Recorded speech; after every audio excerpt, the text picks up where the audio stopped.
And both of us have been talking for a while about Florida literature and about city fiction and how so many cities across the country and so many regions have their own distinct literature and their own distinct presence as characters in film and books and TV shows. If I say the city of New York, you can think of a dozen different TV shows and movies where the city feels like its own character. Or if I say Chicago, you can think of a dozen different movies where you can really picture Chicago as being a distinct place. Books, movies, TV shows. And in talking, we had sort of brainstormed a lot of different movies and books that had used Miami, most of them sort of wrongly, but we couldn't think of any movies or books or TV shows that had really used Orlando and had tried to treat Orlando as an honest character. Anytime any TV show ever comes to Orlando, it's always just this backdrop of Disney World. Like when Family Matters was here for like a special travel episode, it's Steve Urkel trouncing through the Magic Kingdom. Like that's all we ever got to see of Orlando, yet it's such a unique and distinctive city. That's the only characterization the city of Orlando ever got. And while Ryan and I both enjoy writing about Florida ourselves and both enjoy writing about Orlando, what we wanted to see were Orlando writers tackling the city of Orlando. And so that became the project. We found 15 different Orlando writers, and they all chose 15 different locations. But instead of just sort of creating this portrait that's static, like each author just kind of describing a place, we wanted them all to join together and collaborate on a single story. So one author would write a story about one location in Orlando, then the next author would write a story that took place after that story, but in a different location in Orlando, so that the entire collection, 15 total stories, functions, I don't want to say like a novel, but it's loosely linked stories that all tell one sort of complete story about the city. I left Florida 15 years ago, and until now, I haven't been back. I didn't even wait until my high school graduation. Left the day before, got in the car, and drove north until the humidity broke and I could roll down the window and not feel like I was breathing through a heavy wool blanket. By the time my senior class was listening to speeches about how their futures were right there in front of them, I was driving through southern Tennessee, climbing the Great Smoky Mountains, hugging my future as close as I could.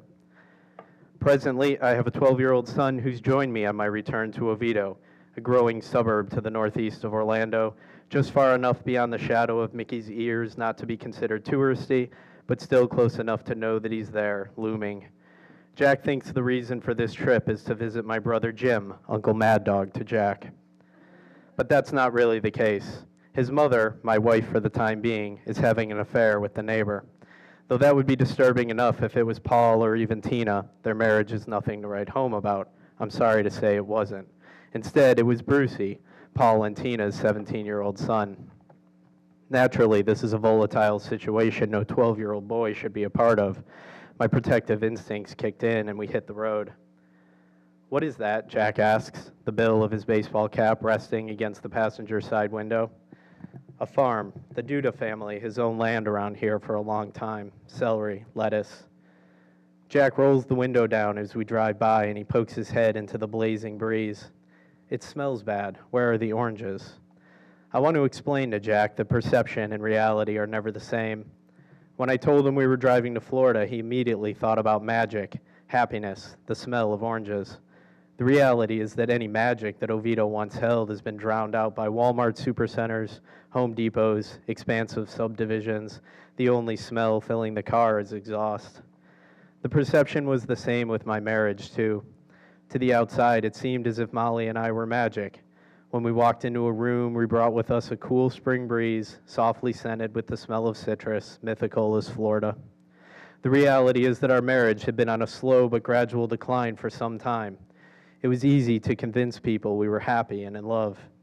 In fact, when we had the chance to leave our own eroded reality for a few minutes, we almost believed it ourselves. But underneath perception lies a truth only visible if one has the courage to lift the veil.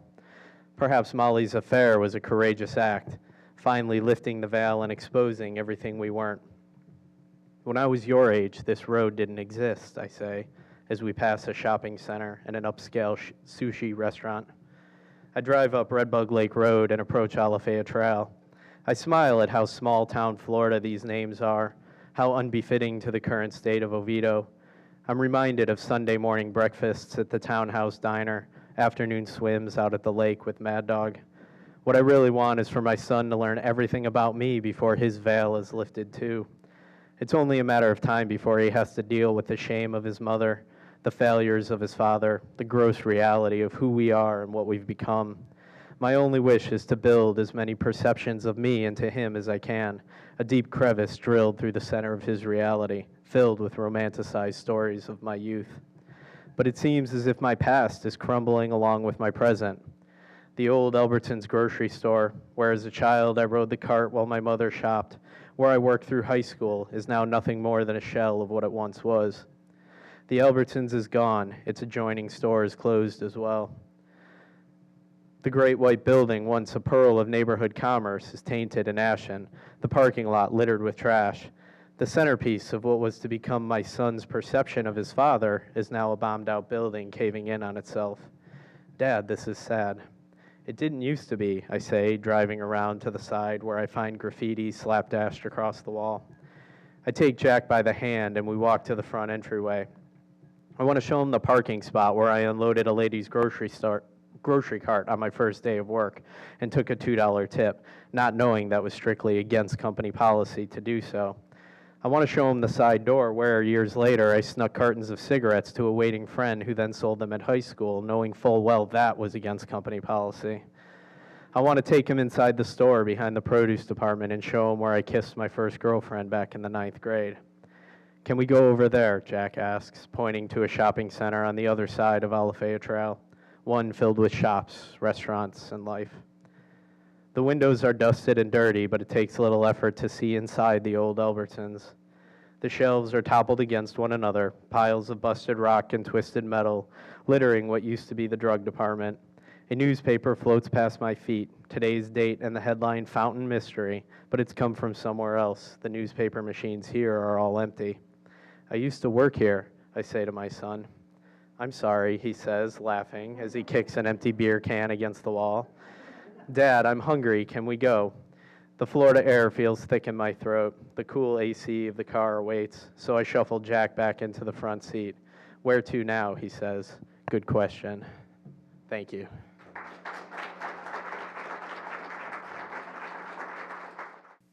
The jaws of Crocodile World yawn towards Orange Blossom Trail. 2 glass doors in the back of its throat let tourists out and in. Obese tourists, greasy with sweat. Sunburned nymphettes fussing with the straps of their tank tops. Hordes of yammering school brats in their yellow matching tees. Haywood loved working there as maintenance personnel. Walking out along the planks after the entrance, he was entirely surrounded by reptilian grace. The adolescent crocs sunbathing like perpetual spring break. The adult crocodile pond with a concrete island fringed with a powder blue abutment like a Riviera resort. These floating presences in the Showa area. Haywood loved the feel of Crocodile World, the real country music, soulful, lively, sincere, twanging from the loudspeakers. The architecture, as if some outpost building in the Florida Keys was transplanted to Brazil, the buoyant clomp of his boots on the wood planks. He was en route to the White Alligator Cabana on a call when he stopped a moment past the show pen by the photography station. Crystal, the 17-year-old who posed tourists for pictures, was crouched down before a family, a mid-sized python slumped over her shoulders as she held up a baby croc, its mouth sealed with black tape, towards their eager laps. Crystal's auburn hair was twisted into a bun.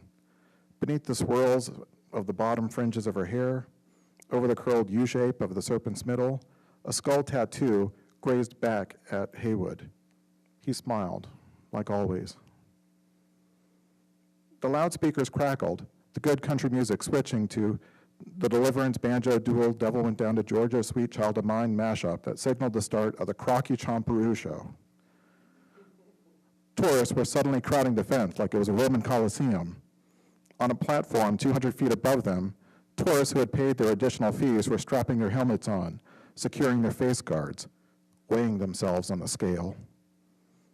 A Crocodile World attendant in safari gear was fastening the bungees to the first 2 tourists.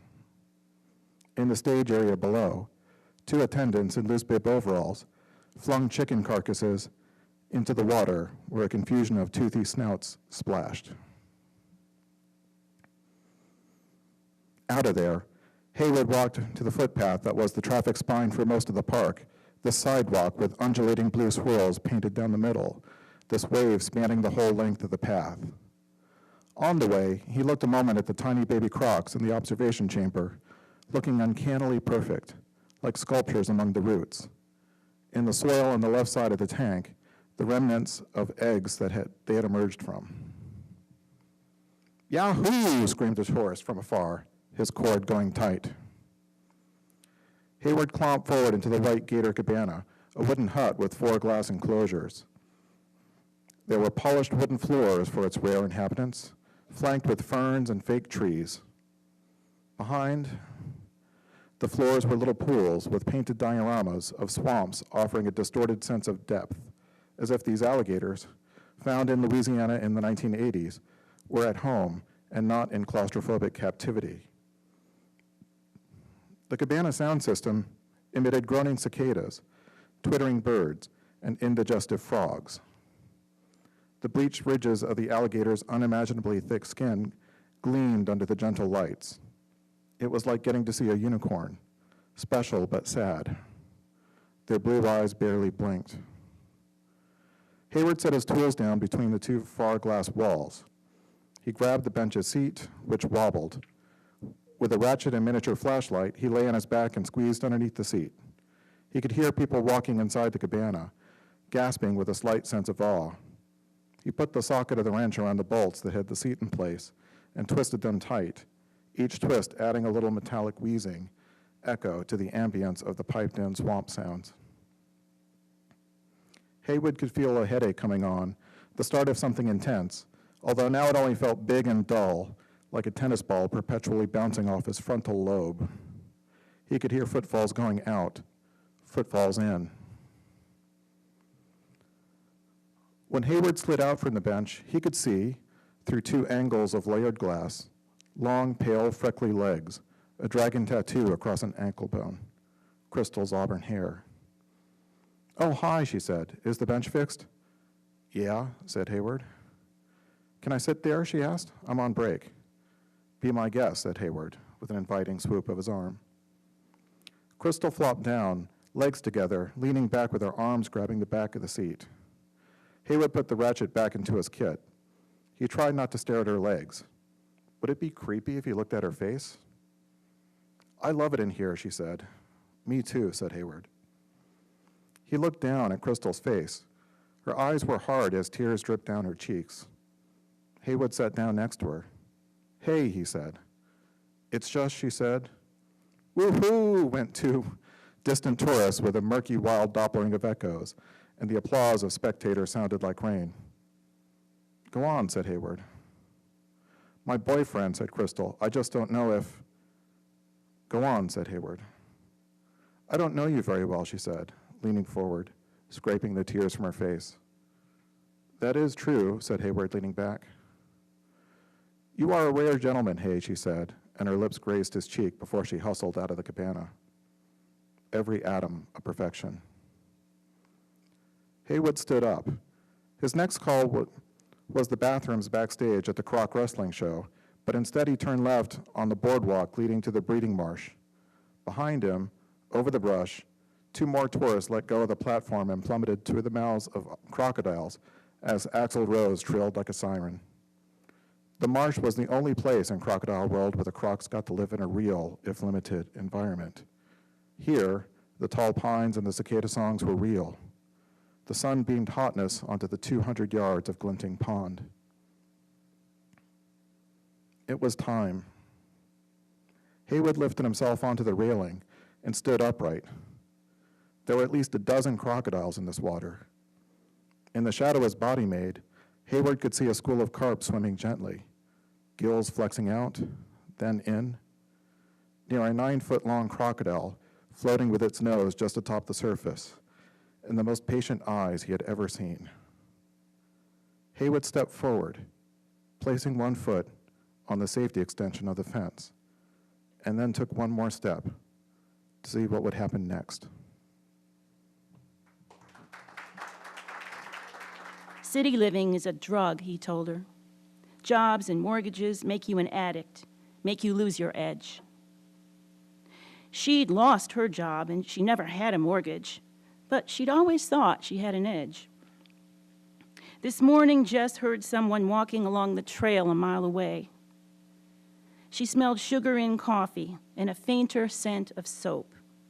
They hadn't used soap since they came here. They bathed in the river at night. For a moment, the smell made her long for a hot shower. Then she caught herself. It was a chemical smell. She wouldn't want to smell like that. They weren't the only ones living in the woods. 2 miles south was a homeless camp, and maybe 3 miles west was where the gangs hung out. He said most thefts in East Orlando could be traced to those gangs. She never asked how he knew so much. He told her she didn't know enough. Yesterday, he came to their tent carrying 2 bundles of leaves. She asked what they were. Dollar weed, and in his left hand, peppergrass.